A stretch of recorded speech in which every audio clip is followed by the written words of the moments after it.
سلام على اجدع ناس رجال واناس. اهلا بكم في فيديو جديد من مسلسل غبي مارو. واللي ما شافش الحلقات اللي فاتت فاتك نص عمرك، عشان ما يفوتكش النص التاني هسيبها لك في الوصف. وشكرا كتير على الدعم، خلاص هانت ونبقى 1000 اخ واخت بيحبوا الراوي. فشيروا الفيديو يا حلوين عشان نكون صداقات كتير ونبقى ملو هدومنا وجيش الراوي يكبر اكتر واكتر ونحتل المجال ان شاء الله. لو لسه ما عملتش لايك مستني ايه؟ واشترك في القناه انت مش مشترك، وتاكدوا ان انتم فعالين الجرس عشان يوصلكم كل الجمدان. وخلينا نبدا.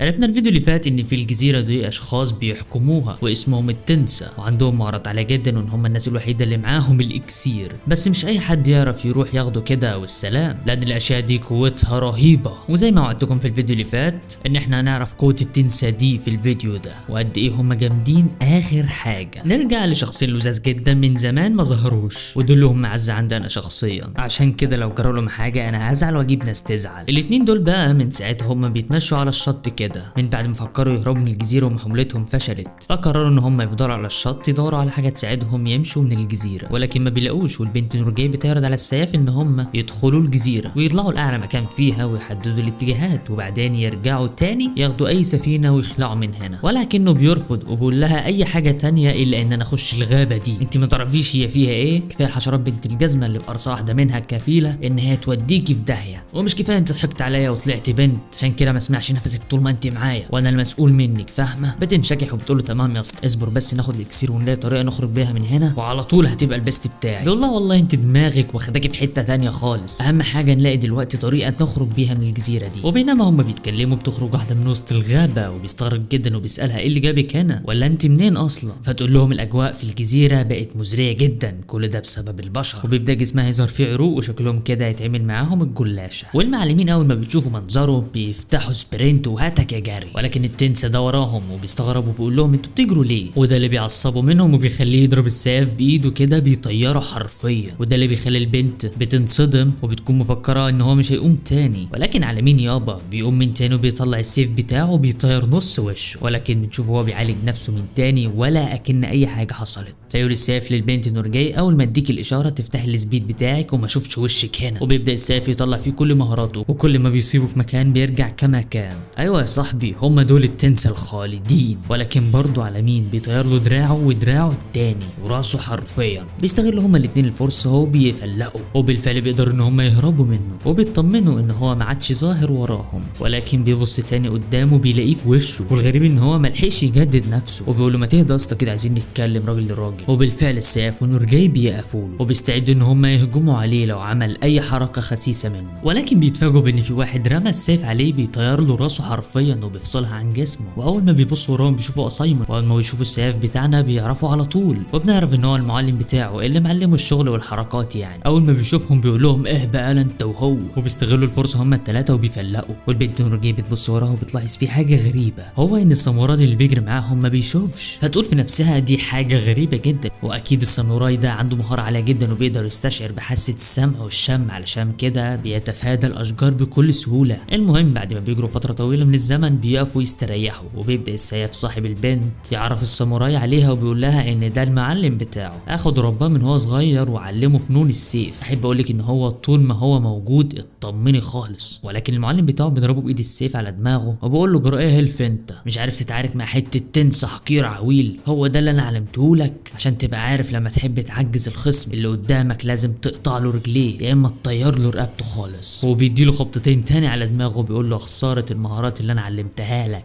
تلميذ عار. بقول له تمام يا معلمي، بس هو يجي تاني بس وانا هعمل معاه الصح. وعرفه ان المعلم بتاعي هو شيون، وده اللي بيخلي المعلم بتاعه منشكح لانه لحد دلوقتي لسه عايش وما انخدش. ونورجاي واقفه كده اللي هو قشطه وانا معاك، وبيسال المعلم بتاعه انت ايه اللي جابك هنا الجزيره دي اصلا، وانت هنا بتعمل ايه؟ بيقول له انا لما خلصت المهمه بتاعتي اخدت مركب عشان اهبق من الجزيره دي، وقعدت ادور بقى على طيار هوا يرجعني لبلدي وما لقيتش اي حاجه. ونورجاي بتقول له ده بالظبط اللي حصل معانا، لدرجه ان احنا كنا خلاص ركبنا السفينه ولكن بقى اللي حصل وزي ما انت شايف رجعنا تاني. بيقول لهم ما تقلقوش انا عرفت مكان طيار حلو قوي هنقدر منه ان احنا نرجع لبلدنا. وبيقولوا له فين يا معلمي الكلام ده فين؟ بيقول له اهدى عليا ما انا جاي لك في الكلام. انا بعد ما سمعت صوت طيار الهوا واستشعرت وجوده وجود وحوش خطيرة جدا في اعماق البحار، فقررت ان انا ما اروحش لوحدي هناك واشوف كده كام بقف معايا علشان اعرف اواجههم. بيقولوا لسايمون كلام جميل، دلنا انت بس على مكانهم واحنا هنقوم معاك بالواجب. لحد هنا والكلام كان جميل، واذ فجأة بيطلع لسايمون السيف بتاعه وبيوجهه في وش نورجاي، فبيقول له السيف ايه يا اسطى انت نظرك ضعف ولا ايه؟ فبيقول له لحد هنا وكفايه، ما ينفعش تخبي عليا اكتر من كده. عايز افهم حاجه، انت ليه بتحمي المجرمه اللي معاك دي؟ من المفروض اصلا ومن القانون لو عملت اي حاجه تقتلها، بس اللي انا شايفه ان انت ضد القانون وما ينفعش تتعاون مع المجرمين وتديهم امان. وده بالظبط اللي انا عملته مع المجرمه الرقاصه اللي كانت معايا، اللي كانت عايزه تتحفرش بيا، ولكن على مين يابا؟ اول ما اخترقت القوانين اخترقت انا كمان الطبيعه وقطفت رقبتها زي الفراولايه، بس انا ما كنتش قاسي عليها عشان كده قطعت رقبتها. بس اللي انا عايز افهمه بقى، انت ليه بتحمي المجرمه دي؟ لا تكونش خايف منها، لا لو انت مش قدها سيبها لي وانا هخلص عليها. وعشان تبقى عارف انا قرأت عن كل المجرمين اللي هنا وعارفهم واحد واحد، لان انا شايف اللي انت بتعمله ده هيبوظ سمعه العشيره. ولكنه بيقف في وشه وبيقول له حاسب عندك.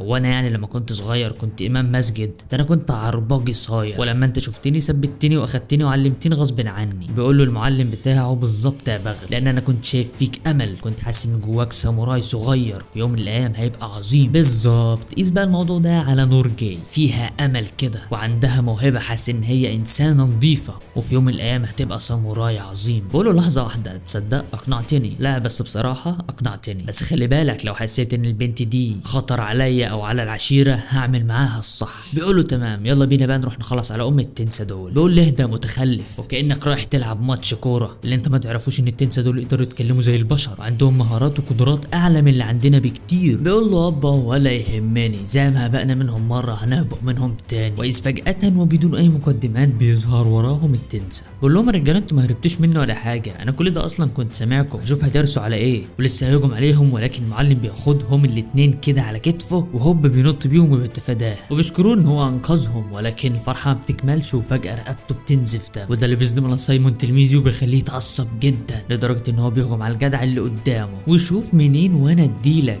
ولكن بتكون مهارته عاليه. بيقول المعلم بتاعه يا ابن اهدى هتروح في داهيه، ولكنه خلاص ما عادش شايف قدامه، طفح الكيل من الكائنات دي وبكل سهوله بيقدر ان هو يتفاداه، وبيقرب منه فجاه وبيقول له انا كده قرأت كل تحركاتك. وبمجرد ان هو بيحرك صباعه بيعمل له 4 تخرام في جسمه بيودوا للناحيه التانيه، وده اللي بيخلي البنت اللي معاه مصدومه من منظره. وقتها السيف خلاص بيشوف شريط حياته. واثناء لما كان بيتدرب مع المعلم بتاعه لما كان بيساله انت ليه اخترتني دونا عن باقي المشردين، بقول له بص يا ابني انا شغلتي ان انا اخلص على البني ادمين، ولكن في وقت فراغي ممكن اعمل حاجات كتير زي ان انا اساعد الناس مثلا. واثناء ما شفتك بتلعب بالعصايه شفت فيك موهبه محتاجه تكبر واخدتك اعلمك. وبنرجع تاني بعد ما خلاص الساموراي فقد كل طاقته، ساعتها بيتاكد ان هو على شفيه الموت، ولكنه بيقرر يموت بشرف على الاقل، وبيعطل الوحش ده علشان الباقيين يهربوا. ومن اللي هو فيه ما بيقدرش ينطق ويقول لهم اهربوا، ولكن بيستخدم كل ما يملك من طاقه وتحفيز وبيضرب الوحش اللي قدامه باللوكاميه. وقتها المعلم بتاعه بيحس باللي عايز يقوله وبياخد البنت وبيطلع يجري. ساعتها بيستغل الموقف وبيضرب في الوحش بكل جهده علشان يوفر وقت لانهم يهربوا، ولكن على مين؟ بعد لحظات بنشوفه بين ايدين التنسى ومفارق للحياه. فعلا هي دي التضحيه اللي بجد، هو ده الساموراي الحقيقي، خسرنا بطل بجد. نورجاي بتصرخ في المعلم بتاعه بتقول له ايه اللي انت عملته ده؟ انت سبته ليه وتخليت عنه؟ مش ده تلميذك برضه؟ بيقول لها وعمل ده عشان يدينا فرصه ان احنا ننجو، ولو رجعت مش هيبقى قدامنا غير الموت الحتمي، ومهما حاولنا مش هنقدر نواجه الكائنات دي. ولكن اوعدك يا تنزا ان انا دفعهم الثمن غالي قوي، لان تنزا ده مش تلميذي وبس، ده اخويا بجد. للاسف دي كانت النهايه، نهايه تنزا على يد التنسى. توقعوا مين هيواجه المخلوقات دي في الحلقه الجايه؟ عاوز ارائكم كلها في التعليقات. بهنا نكون وصلنا لنهايه الفيديو، ما تنسوش تصلوا على النبي عليه الصلاه والسلام وتتاكدوا انكم فاعلين الجرس علشان يوصلكم كل الجمدان،